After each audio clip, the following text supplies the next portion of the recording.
Everybody ready? Welcome. Hey, thank you guys for coming out. It's always an exciting time of the year when we have Media Day. I'm always amazed at how the support has grown over the past 10 years. I'm just honored to be the head baseball coach at East Carolina, going into our 10th season, and to be a part of something that's way bigger than me, dating back to when I was a player and now as a coach. And just excited to get going with our guys. Our guys have done a really good job in the preseason, and we're super excited about getting going in real practice, real scrimmages this weekend. Questions for Coach? Coach, can you believe this is year 10? No, I can't, to be honest with you. I look back at you, and man, hey, we're getting older, aren't we? But no, it's been a blessing, obviously, to be here for 10th season. And coaching today, the longevity of coaches obviously is getting shorter and shorter. So it's an honor to be the head coach at East Carolina, and we're super excited to get going. With the knowledge you have now, what would you say to that first year with Godwin 10 years ago? Well, I had one of my best friends tell me recently that how I changed in a good way, but that I used to tell people that we were going to kick their tails. We would kick their tails, and then I would tell them how we were going to do it. So I would tone it back a whole lot and drop my ego a big time a little bit, and know that it's a collective effort. And if it wasn't for the good Lord up top, that I wouldn't be sitting here today. So those are some things I'd humble myself for sure, dating back 10 years ago. What players on this team are you looking at as leaders right now with the coaches going around to guide the team? Well, first off, Clip, I would say this group has a chance to be the best leadership group that we've ever had here in the 10 years that I've been the coach here. And it's been just awesome to watch those guys continue to grow and develop, and the closeness of this group. And you'll hear from the players, but they all told me at the end of the fall it's the closest group that we've ever had here.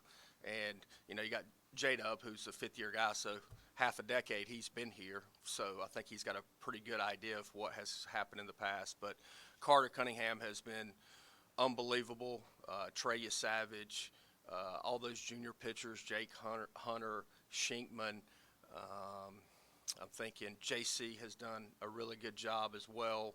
And there's others. There's about 14 guys in our leadership group, and we try to communicate on a regular basis, even if we're not meeting once a week, and bouncing ideas off each other. But the thing I would tell you is it's the most player-led group that we've ever had. And I gave them a platform at the end of the fall to choose what the motto of the 2024 season is going to be. And so I won't reveal that right now, but if those guys mention it, they can tell you. But they chose it, and that's what we're going with in 2024. As a three-time co-captain yourself during your playing years at ECU, what characteristics do you look for from those guys in order to select a captain?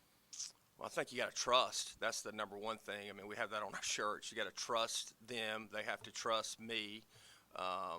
The players have to trust one another. I think that's the biggest thing. And then I think today it's a lot harder to have intentional, maybe difficult conversations when people are not meeting the standard, so to speak.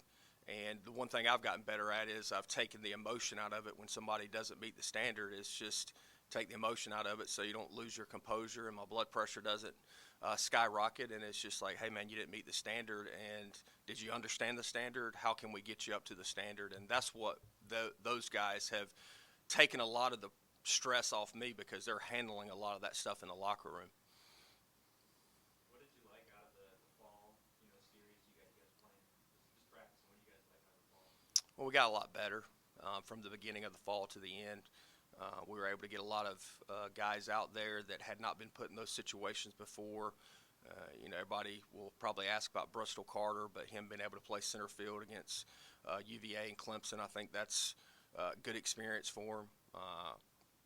Ethan Norby, almost said Connor, getting out there and being able to pitch against a different uniform, and some other guys. But I think it was big for Colby Wallace to get out there, and a bunch of young guys.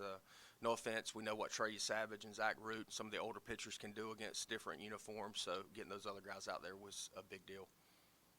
You look at someone like Ryan Crystal, battled his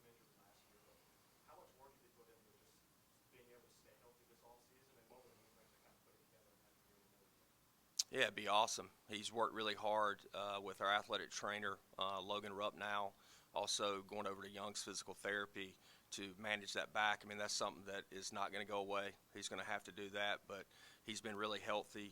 He's been really diligent with his work with Coach Lartigue on his catching and his hitting. He's continued to mature as a leader in our program.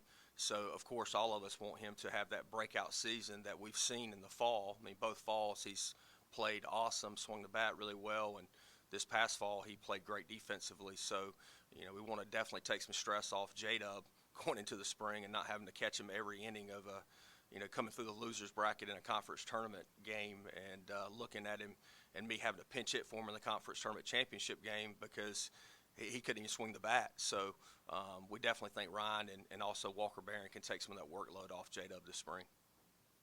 Has it been help for the young pitchers to have two catchers to their level who've been in the program as long as they have? How have they kind of taken the young pitchers under their wings? I think J-Dub's the one that, to me, has, and you can ask Coach Knight this, but he has a lot of conversations with the pitchers behind the scenes. So does Ryan, but J-Dub he's got a really calm demeanor about him. As you guys can see, you don't see a lot of emotion, either really high or really low. And I think the guys really respect him because he just shows up and goes to work every day. When you have a guy that's a really good player that works really hard every day, then, you earn a lot of respect by your peers. Number 11 on the preseason poll, high expectations from this team. How do you handle that type of pressure going into the year? I don't mean this ugly, but is this your first year here? Yeah. So there's a lot of expectations each year, and nobody puts more expectations on us than ourselves. The one thing we need to do is control the narrative. We have used the example of Michigan football with all the stuff they had that happened off the field that they had to deal with, and they just kept showing up and beating people on Saturdays, and they won the national championship. So that's really the way we're looking at it. You've heard me say ignore the noise. It's there. They'll see it on social media. That's great. But guess what? They don't pass out championships in the preseason. So our goal is to work to get better, a little bit better each and every day.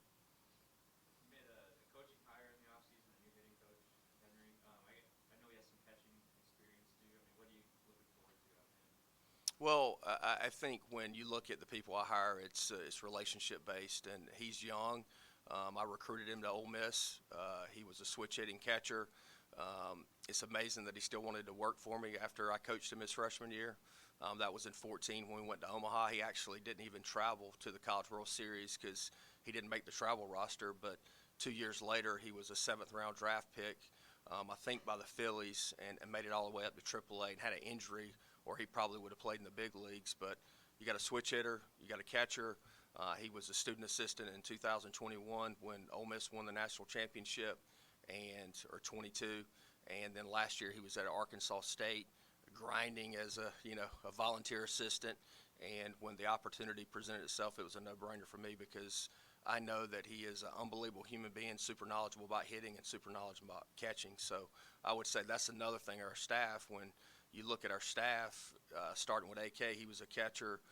Heath Blackman, our director of player development, was a catcher. Our director of baseball operations, Blake Hardigree, was a catcher, and I was a catcher. So a lot of experience from the catching position, but also you get to see the entire field, and you have to have those leadership qualities to play that position. So super excited about being. He's been awesome with our guys. Our guys love him.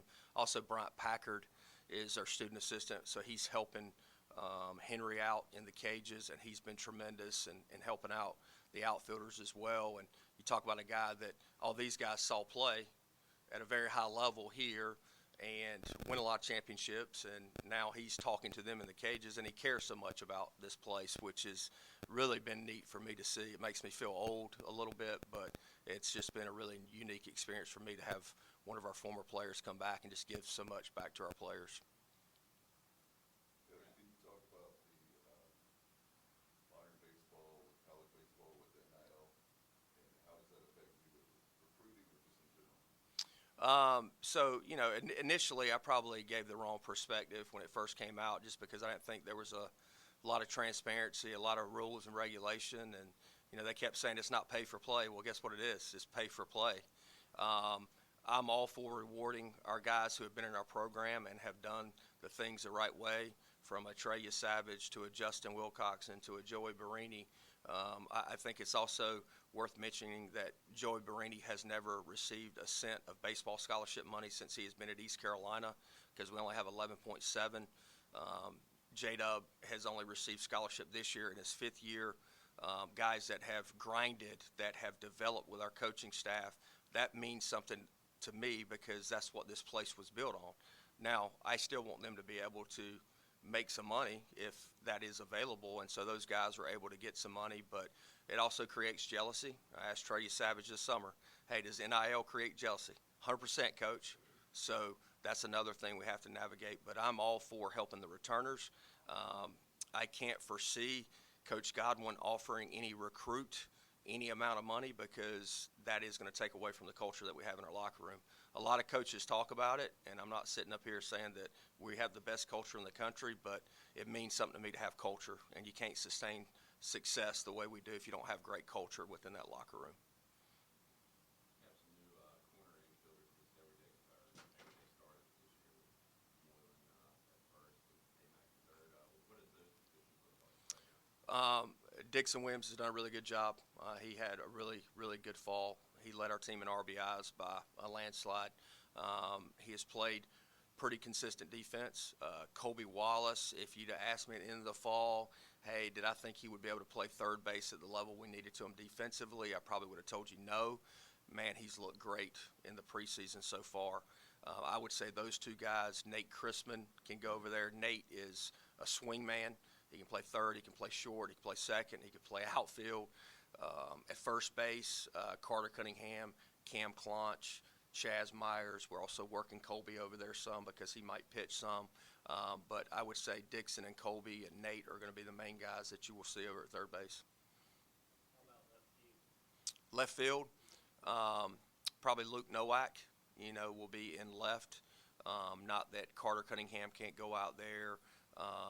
Riley Johnson still is battling some injury stuff. We're trying to manage that as best we can. He wants to play. He's just dealing with some dislocation of his shoulders, so he's probably going to need surgery at some point in time after the season, but Logan's doing a really good job with him. Bristol Carter will play center most likely, but Carter can go out there. Nowak can go out there. JC will be in right. But we got a lot of options and a lot of depth when it comes to the outfield position. So. Kind of going off that, Riley, obviously, when he is available, we're seeing him come in a lot late games and come in. How much of a balance is that? Putting that defense in with Riley, who we know is capable of defensively, and then balance of taking out of that, like a JC or someone. Just how do you balance that? Well, I mean, when you have a lead, you put your best defense out there. So Riley, though, actually, and I don't know if anybody knows this, and I didn't know it at the time, but his last 7 pinch hit appearances last year were hits. Think about that. So I was an idiot for not starting him. Like, well, why wouldn't you start that guy, right? So, but you talk about a team guy, a selfless human being, a guy that just wants to win. He's grown up so much, and he's part of our leadership group as well. And he's really been the best assistant coach for Bristol Carter, because he stands out there with him in center field every day, even when Riley can't do the stuff that he would be able to do if he was out there. You've talked that you don't love the portal because you like to get guys in and adapt them to your culture right from the beginning, but you do have a couple transfers this year. How have they vibed with the locker room and adapted to your culture here recently? Yeah. I don't like the portal and NIL together, because it's become a corrupt business. So people are cheating, and I'm not perfect. I'm not saying that, but that's not why it was created. So we look at it very specifically. I thought Jeff, AK, myself did a really good job of bringing in really good people. No offense from the places that they came from, but they normally came from a little bit less of a program that were good players. So they walk in here, they look around, they go, hey, man, this place is awesome. Look at all these facilities we have. They're so appreciative of what they have. Plus, they're coming to a winning program when a couple of them didn't come from a winning program. And the guys have really meshed well with the returners that we have, and it's been a really good mix for us. You mentioned Bristol Carter. He pitches too. No, he's just an outfielder. Yeah, Colby Wallace is the freshman that pitches and hits as well. With the out-of-conference schedule, obviously a lot of in-state teams, what kind of goes into building that for you and your staff? Say that one more time, sorry. With building the non-conference schedule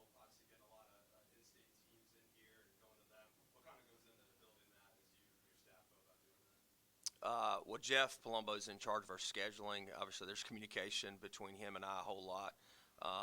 Some of it has been, pretty standard. There was a little bit of time where NC State and us didn't play, but Coach Avent's been really good about playing us home and away. And this year actually will be pretty cool. We're both going to we'll wear 23 jerseys both games. So we'll wear 26 jerseys to raise awareness for ALS, because Chris Combs, who played for them, obviously passed away from ALS, and then Coach LeClaire, 23, so that'll be cool. North Carolina, Coach Forbes has been awesome. You talk about second weekend of the season, you're able to play a 3-game series against one of the best programs in the country. So we'll play Friday in Chapel Hill, Saturday in Fayetteville, and then Sunday here. We're going to continue that series as long as both of us are the head coaches at our respective schools.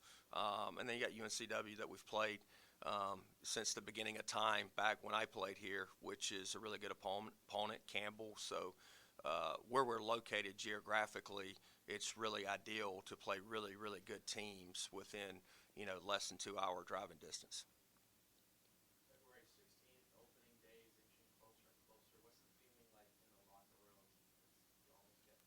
They're excited. I just think they are taking it day by day right now. I mean, you can ask them specifically, but to have the pitcher versus hitter, the intent and the energy that we had this weekend in less than ideal baseball conditions shows a lot of maturity by them, and that's the thing that excites me the most about this team is their maturity and the leadership that we've had. So we're excited, but we just got to take it day by day because we need to get better before February 16th. We haven't even had a real practice yet.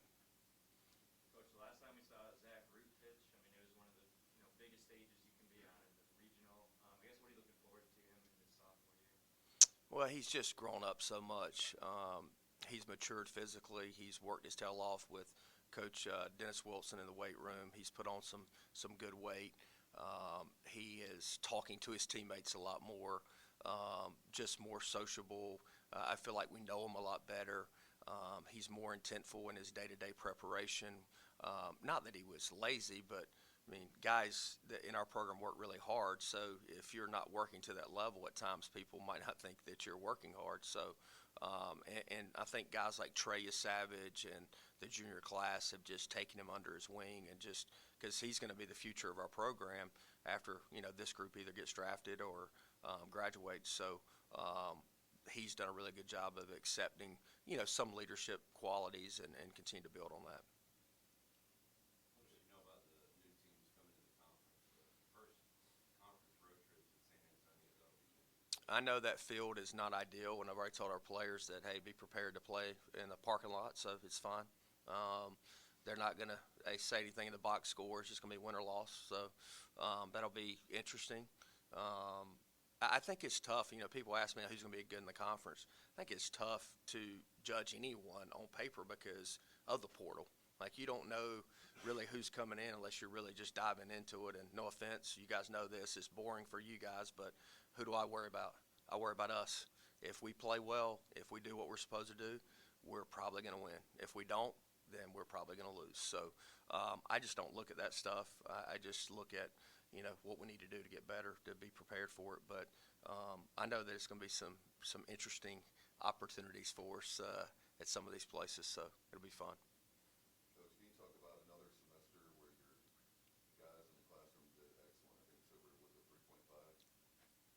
Yeah, I don't know. I can't remember exactly, but it's 6.5 years of a 3.4 or higher.